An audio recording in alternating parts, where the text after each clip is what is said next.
This is our favourite. This is actually our mum's DX7. Oh wow! She Family heirloom. Yeah, with the cartridges and everything. Oh wow! What ones and it's have you like gradually falling apart. We got the, I don't know, master group, keyboard plug group, orchestral, synth complex. How do you? Yeah, I always want to get a hold of more cartridges, but they're sort of hard to get your hands on. Welcome to Audio Technology Magazine's ISO Booth podcast, where we phone audio engineers and producers at home, and thanks to the pandemic lockdown, they answer. Hey everybody, Chris here from Audio Technology Magazine, and welcome to another ISO Booth podcast. Today, very lucky to have Oli and Louis from Leimbach Cordiale on the line. Hey guys. Hey, how you doing? Good to be in the opposite rooms for you. That's right. Yeah. Opposite sides of the screen. Opposite ISO booth. So without getting all NME on you for a start, we're a tech magazine. We don't often talk to rock stars on the day that a single drops, but so well done. Congrats on our own has just hit the internet and sounding great. Thank you. Yeah, what's that like? Is it kind of like waking up to the day your HSC results drop or something? Like, what's that like? Yeah, it's kind of like, it's a bit of a Christmas present.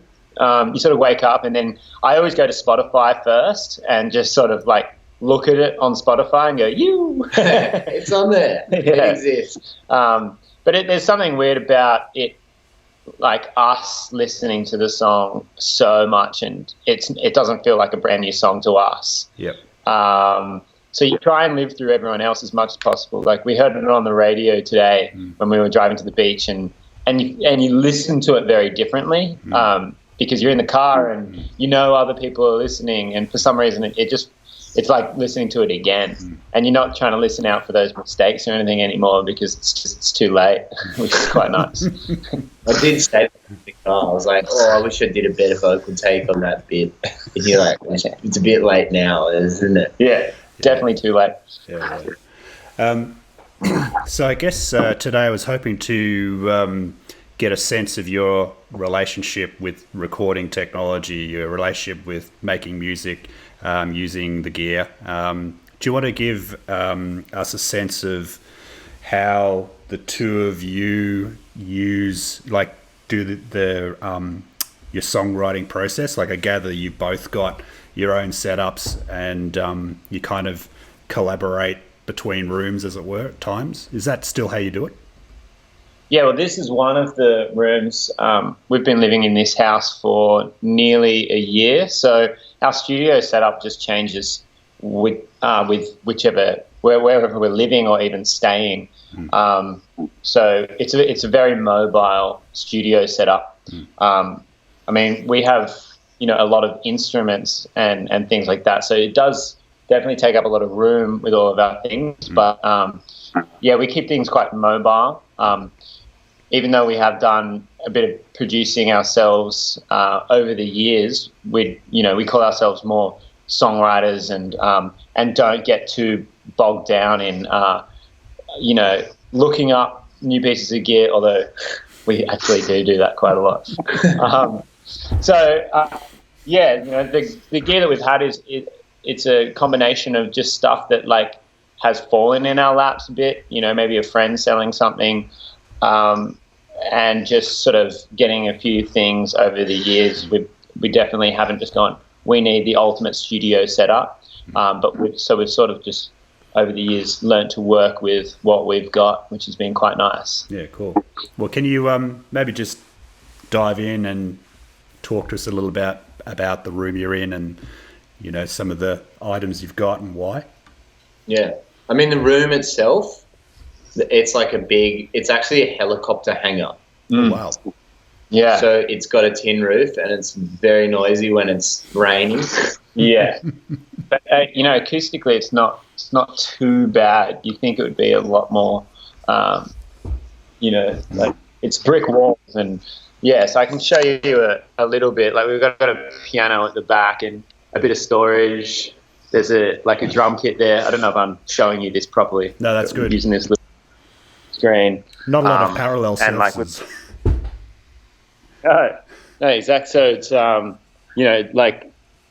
this. It's a very sort of simple setup. We're actually standing on this weird platform that the helicopter would have originally been landed on and then wheeled up this big driveway. So right. It's it's like an old house that was built in the 70s or something like that by some porn star, and now it's full of redbacks and things like that. But it's like a big space, which is something that we don't always have. Yep.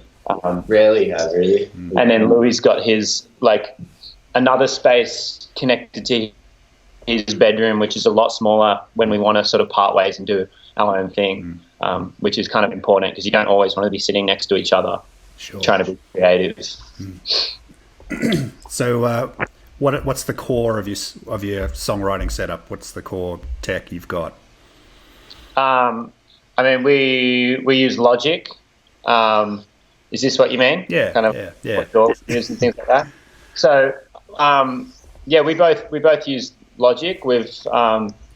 We originally started years ago and went to Pro Tools and then sort of came back to Logic. We just find songwriting wise, it's pretty easy just to be using MIDI and that sort of thing. I've got the new Apollo Twin X, which is what I can use. You pull them on out now as well. Yeah, I think so. I've got one here. Connected to a bunch of wires, is it? Mine's a bit easier. We just had ours in for review. It's got a dongle in it. There you go. Yeah, kind of. Which is nice. Yeah. And how are you finding it? I mean, I find it great. You can definitely. I mean, I had an Apogee Duet before that, which I loved as well.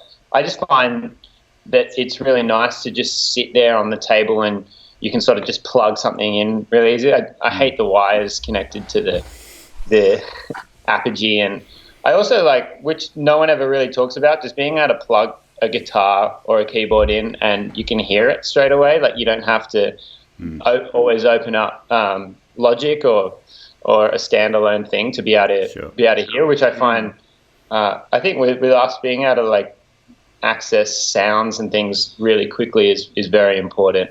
So that's really cool. I find it just super easy, and it tends to just sound really great. Does it in Logic? I'm not sure. I don't use Logic, but with the UA stuff, when you load the software, it looks like it loads about 1 million desirable plugins that are all grayed out. It's kind of winking at you. I know. For the constantly. I just went through and deleted everything that I didn't own. Took me ages in the plugin manager, and then I upgraded my Logic, and it just came back with them all again. So, so Universal Audio just trolling you constantly with what you could have. It works though, because sometimes I'll open up the Tube Tech one or something I don't have, and I just look at it and go, "Oh, that looks pretty fun," and then. I should buy it. They do. It's very, very smart. Yeah. So how would you start jamming and with obviously guitars a big deal for you guys, and how do you start developing those musical ideas with the tech? It tends to happen sort of differently every time. Yeah, every time. We actually just got a hold of a whole bunch of the Addicted Drums, packages. So that's quite nice to just be able to pull those up. But still, we tend to often we will start from sort of drums or a little a groove based thing before lyrics and melody. We're trying to move away from that and sort of start with melody first a lot, but it's just different every time really. We tend to just start and and just see where it goes. Like yesterday or the day before, we were like, oh, we should write this sort of like groovy thing, like a Parcels song. Don't know if you know the band Parcels, but we sort of started going like, we should write something like that because we just love that band. And the song just came out completely different from what we first set out with. So yeah, that was started with just like a MIDI piano chord progression, and went from there. So what keys have you got over to your left? Is that a controller? Is there a synth there as well? There's like a Moog Sub 37 there, and and just like an Akai MPK thing controller, and Louis got another MIDI one up there. Yeah, like this is our favorite. This is actually our mum's DX7. Oh wow! She's family heirloom. Yeah, with the cartridges and everything. Oh wow! What ones and it's like gradually falling apart. We got the master group, keyboard plug group, orchestral, synth complex. How do you? Yeah, I always want to get a hold of more cartridges, but they're sort of hard to get your hands on. But I mean, they just sound great. And up the top is like a Casio keyboard. $50. Still has the $50 sticker on there. That's our keyboard player picked that up in New Zealand. We've got another Casio. This is the Casio like CT360, which I believe is sort of like more based on samples and things. Okay. I mean, the sound is just awesome on that. And we started the song. Same song I was talking about with the piano. Started from that piano loop that we sort of came up with. We just pressed play on one of the drum loops on that and used those for the drums. On the Casio. So just the Casio cool. drums on there. And it's so dinky and sounds so great. And you just sort of shove Decapitator on something like that, and it like everything. Put Decapitator on everything. I think we just put on the master. Yeah. What monitors do you use? We have nothing great for monitors. I've got these Eames things that just picked up from like a friend. They're not too shabby. They're not too shabby. They're, I don't love them. Tend to, I just got we've both got a pair of Audio Technica headphones. And we just find that to get something sound good, we tend to have to just put things on a whole bunch of different speakers, especially because we're changing environments so much. Like I don't feel like I've really got to know these speakers, these monitors, and Louis got just some really basic cheap ones up in his room. I mean, we tend to email the song out to ourselves and then just listen to it on everything. And the in-ear monitors that we've got are JH Audio monitors that we play live. And I tend to plug those in every now and then just to be able to listen to things properly. Sure. They might be your truest monitors that you've got. Yeah. Well, and we play with those a lot, so we're probably a bit really familiar. I think you're like, if you listen to a lot of music in your car and you're sort of really used to hearing that, and then you put one of your own songs in there and there's just way too much low end, I mean, that's a pretty good indicator of where your mix is sitting. So, yeah. Is it okay if we move on to talking about how you recorded your forthcoming album? In the press materials, it's mentioned that you spent 2 weeks on a farm in New South Wales. What's the story there? Well, we actually recorded the drums in Sydney. We moved around a whole bunch of different studios. So we did a little bit of drums at 301. We did a little bit at the studio that our producer used to work out of, which isn't there anymore. It's been knocked down, and it was called Deaf Wolf, that studio. But and then we did a little bit at Forbes Street with studios, which is on William Street. Golden Retrievers. Oh, and Golden Retriever. Mainly Golden Retriever. Yeah, most of the drums were done there. So we sort of moved around because we didn't do all of the we didn't just sort of sit down and do 14 songs in one go. Sure. And yeah, tended to just move around. Like a big thing with those studios was like kind of what else they had in there as well, so we could put different elements in there. And I think that was really great for us, being able to move between different studios and just sort of like look up to see what gear they had before going in there. One of the favourite ones was that one, Freshwater, the Midnight Oil. Yeah, Midnight Oil bass player, is it? Yeah, owns it. Owns a studio in Brookvale, and we went there because he had like a whole bunch of vintage Moog synths and like a TAC piano and a really nice grand piano and Mellotron there. And a Mellotron, which was really cool. So we were able to get a whole bunch of stuff down there. Cool. And so after sort of getting the basis of a lot of these songs, then we went up to this farm, which we've been going to like our whole lives, and converted one of the barns there into the main studio. And then the living room, which is in the house, was this sort of secondary studio. Just so we could sort of do two things at once, really. So we could do like bass in one room and then do synths and guitar in the other room. Yep. Yeah. So we got a lot of stuff done when we were up there, because we were able to do that. So we took, I think, like 3 vans full of instruments and gear up there to be able to set that up. A lot of it was our producer's stuff, like his pre's and compressors and his monitors and like all of that. And the other engineer that we had up there, who's Simon Berkelman, who works out of Golden Retriever Studio, he came up with us. Biggest legend. He'd go for surfs with us in the morning and stuff like that. Yes. And so he was, a lot of the stuff was his. And then we just sort of, borrowed a lot of stuff from friends, like grabbed a Juno from a friend, and we could just, whatever we could get our hands on, we'd sort of take a lot of horns. Like I'm a clarinet and saxophone player, but I don't own a baritone saxophone, so I had to like find one from someone and and that sort of thing. So that was pretty awesome. So how much of it? That's what we got really. How much of it are you performing yourselves, and how much are you getting other musos in?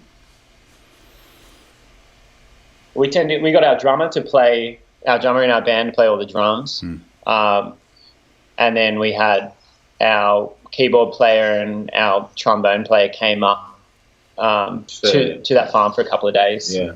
And our keyboard player, for example, like he's just such an amazing player. There was a piano up there as well, so we could get the piano from him, and then we sort of worked on a lot of the keys and synths parts together, and we'd find sounds. And our trombone player played a lot of the trumpet and trombone, and Louis played trumpet on a lot of those songs as well. So, but other than that, like we sort of did most things, like we're not the greatest keys players, but can sort of play things, and especially if we're just practicing them over and over, we can sort of get it in there. And also love just plugging a MIDI cable into an analog synth, and just sort of, then you're not having to worry about what you're playing, and you can concentrate on the filter knob or like pedals that it's running through and that sort of thing. Which is great fun. Yeah, fantastic. So this is Dave Hammer. Are you a producer? Yeah, right. And so he obviously got a rack full of preamps and all the leads and the monitoring, and so he's kind of running the nerve center, and you're plugging into that and letting rip. Yeah, essentially. We have we've developed a really good relationship between the three of us that, I think when you first start working with someone, it takes you a while just to work out how to work together and understand each other's tastes. But now we've got to a point where we can just, we have the ability to, we know where we should experiment and where we should sort of how each other works. So yeah, he's sort of doing he brought a lot of gear up. Yeah, a lot of, like, he's a bit of a, he's constantly like buying and selling gear, and I think a lot of it, especially when we're doing an album, he's like, look what I got, 4-hour album, so we can get really experimental, and it'll just be some like crazy weird guitar pedal that he wants to put vocals through, and we're like, oh, awesome, and then you find out that he sold it like a week later. So spends half his time on eBay when he's not producing albums. I think he gets incredibly enthusiastic. Like he's just this crazy artist, and I think when we have a session together and we're all just experimenting with sounds and songwriting and whatever, like he goes home and that doesn't cool off for him. He stays up all night, sort of continuously sort of researching and wanting to try and push it to the next level, and so then the next day, you find he brings something in. He's an interesting human. Like, he wears the same thing every day and eats the same thing every day, just so like nothing else can distract him from his art. His art. Wow. Yeah. That's a singular vision. But I don't. With anyone, I think we just work really well together. Who knows how other people, I know that a lot of people work with Dave really well, but I think you got to just find your person that you want to collaborate with, and if you can be really free with that person, then it's really cool. He never says no to anything. You come up with an idea and you say, I want to try this. It's like awesome, and he's really keen to do that. And we've worked with other people in the past that'll be like, oh, I don't think that's going to work. And you're like, well, I haven't tried it yet. You haven't heard it. So I think that's you could spend like 5 hours on it and it doesn't work. We've definitely done that before. Sure. But look, it's your barn. You can do what you like. Yeah, exactly. We're pretty known for like ripping something apart, going down this massive rabbit hole, and then ending up in the exact same place that we're in. But like, we don't get too stressed about that. We just sort of go like, well, we needed to do that to be able to explore the other options and know that we were in the right place. Yep. So I've got a question that I'm not sure how it's going to come out of my mouth. Might not sound like a question you can answer. You've got this aesthetic, like a musical aesthetic, like you're experimenting, but there's an overarching kind of production aesthetic to your music. And is Dave kind of a gatekeeper to that sort of aesthetic, so that you can be free to experiment, but it still sounds like it comes out of the same studio or each song? Do you know what I mean? Like, you're asking, do we think our sound would change if Dave wasn't involved? Yeah, whether he's kind of like not a taste arbiter, but like a production sort of audio production aesthetic arbiter. Like, you're crazy, you can come up with crazy ideas, but it still kind of ends up coming through like a Lime Cordiale sort of filter or sort of window, so that you've got an album full of songs, but they're different, but they sound like they come out of the same studio, as it were. Definitely there's a lot of that. I think the great thing is that he, what we've found is that we could have something in our heads, and we've got to a point where we can get that down in something that's really close to what we were thinking. Probably because we've just been working together for a few years, and it's the same with like Louis and I. I'll sort of sing just, go, oh, what if it was kind of like, and it's just no one else would really understand, and he sort of will understand what I mean. Like, oh, yeah, okay, well, let's try and do that. I can already see, Louis sort of figuring that out as you're doing it. I can see in his eyes he's got it. Next big hit. Yeah, give it 2 seconds for this. Yeah. So I think that. But what happens with him is that we can sort of do that, and then with his taste and ability, we can push it just to the next level as well, or just have, something just something else that's a little bit of the Dave Hammer flavor. Like his sound, he doesn't have a sound himself. You know, the stuff that he does with other people sounds completely different to our stuff. So he's just, you know, he's. I think he is some sort of gatekeeper though. Yeah, definitely. We always talk about like, oh, that's so Lime Cordiale or something when we are writing. Yeah, that's good. Bring out the Lime Cordiale a bit more if it's a bit, I don't know, something else. Yeah. Can you think of, I know it's a slightly cheesy question, but just in case it comes up with something that triggers something, can you think of the craziest or one of the most oddball kind of signal chains that you had in the recording in the barn, like, you know, sort of a selection of pedals that you might have put together, or running, you know, your vocals through something nuts, or can you think of any kind of weird ass? I mean, his gear is constantly changing, so it's hard to keep track. But one thing that we really did like, was it on this last album or the one before, those Moog cluster flux pedals and those big Moog. We put a lot of like vocals and horns through those things, which were really great. The cluster flux, and what's the other one called that we used quite a lot? Mogophone. Yeah, a lot of that, and we would sort of like put, you know, a lot of vocals or backing vocals and horns and things through that. You know, a lot of the time, if something like, well, for example, a trumpet for us often just doesn't really fit well with our sound. We find it's a bit too bright. Or something, I don't know. I think it's because I grew up playing the trumpet. They've sort of been turned off by the sound of the trumpet. It's a bit too familiar. Yeah, too familiar, or it's too clean or something. Sure. You've got to just fuck it up a bit. Yeah.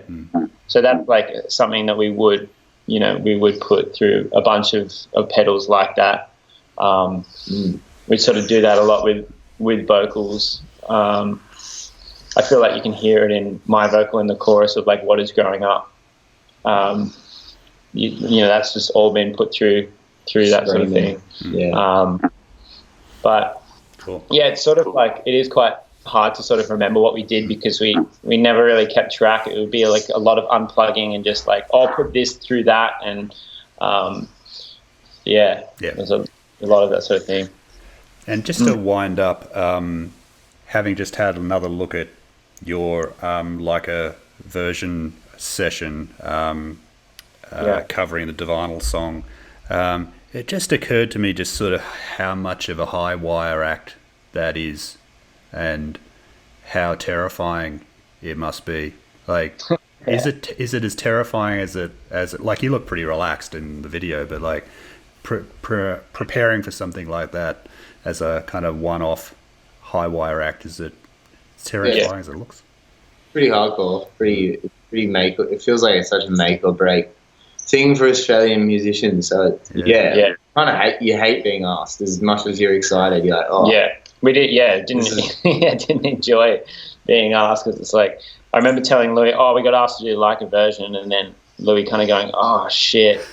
But yeah, we were kind of freaked out, you know, because you don't really know what it's going to be like when you get in there. And we've heard of people just, you know, doing it in like one take and kind of not really feeling like they did the best job, and then but that was kind of it for them. But we practiced it like heaps, you know. I think a lot of people try and say, oh, I just sort of put rolled it together. out of bed. But we, like, you know, we got in a studio and just said, all right, let's just play this like 50 times. And just to make sure that, because like there's certain things that you don't really pick up on with the other instruments in a band if you're not familiar with your own part, you're not listening to everyone else. So we just had to get really familiar with what we were each doing before we could like work out, that horn line's not actually really going with the bass there, maybe it should. I mean, we made a demo and like produced it, and then spent a week doing that, and then spent a week rehearsing it. Yeah. So. Oh my gosh, it's such a huge undertaking. Yeah, I mean, we got asked to do it once, you know, a bit earlier on, and I think we had like 3 days, and we just said, nah, it's too much pressure. We don't want to do it. We need like a bit more time. So then I think we had, 10 days or something to put it together, and we ended up, having a bit more time. But everything in your whole life just gets put on hold, basically. It's like cancel every other date. Kind of. And then we had the really stupid decision these guys threw me a surprise birthday party 2 days before, we were recording it. And so we didn't sleep that night and woke up and both had lost our voices that next day. And so we're just sipping, lemon tea that whole day, and sort of only just got through the recording session. Hey guys, thanks so much for joining us in the ISO booth. It's been a real pleasure just talking to you about recording. All the best with the release of the new album called 14 Steps to a Better You. Looking forward to that. Thanks so much. Yeah, thanks for having us. Thanks so much.